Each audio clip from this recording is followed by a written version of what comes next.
When we launched Paystack 3 years ago, Nigeria as a country was doing about $35 million in online payments every month.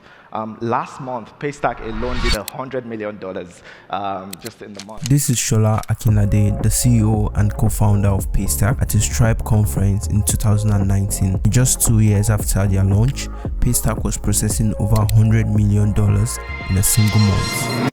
This is the story of a Nigerian fintech startup that started as an idea to make accepting online payments easier for Nigerian businesses, to being acquired by Stripe in a deal reportedly worth over $200 million.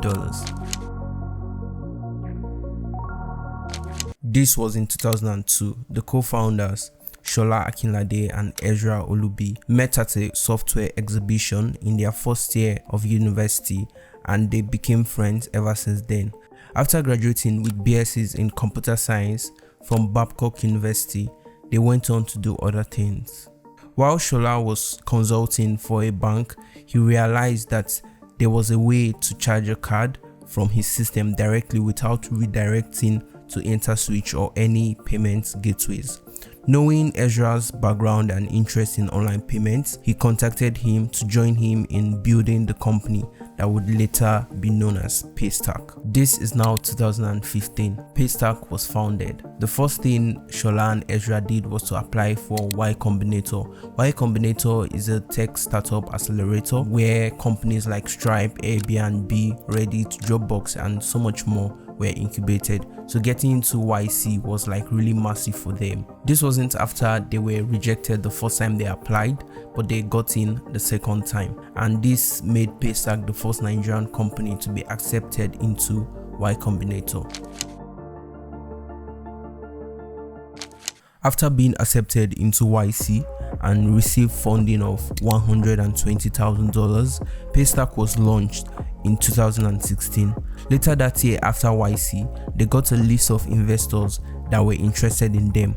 They started speaking with them and were able to raise $1.3 million from Tencent, Comcast Ventures, and a lot of angel investors. In 2018, Paystack raised $8 million in its Series A funding round, which was led by Stripe and attracted investments from Visa and Tencent.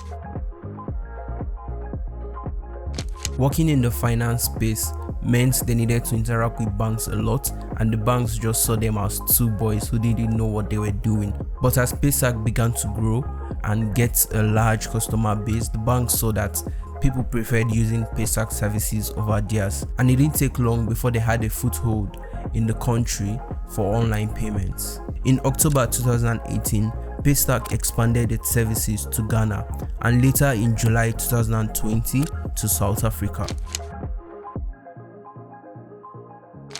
Stripe is acquiring Nigerian payments company Paystack for what sources tell me is roughly $200 million.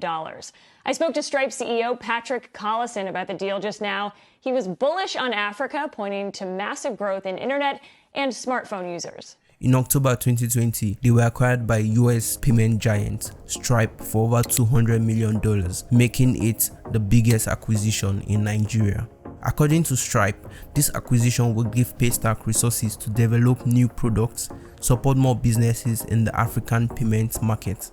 About the acquisition, Shola said, "I am driven by the mission to accelerate payments on the continent, and I am convinced that Stripe will help us get there faster. It is a very natural move." The story of Paystack is a really inspiring one, and it shows that through determination, anything is possible. If one of the most sophisticated companies in Silicon Valley can acquire a company from our ecosystem, like that is just going to unlock a lot of opportunities. This is going to tell people that you can make things and you can, like, it can work. You can build your dreams and you can get it done. If you enjoyed the video or learned something from it, do hit the like button and subscribe if you're interested in these types of videos. I'll see you guys on the next one. Peace.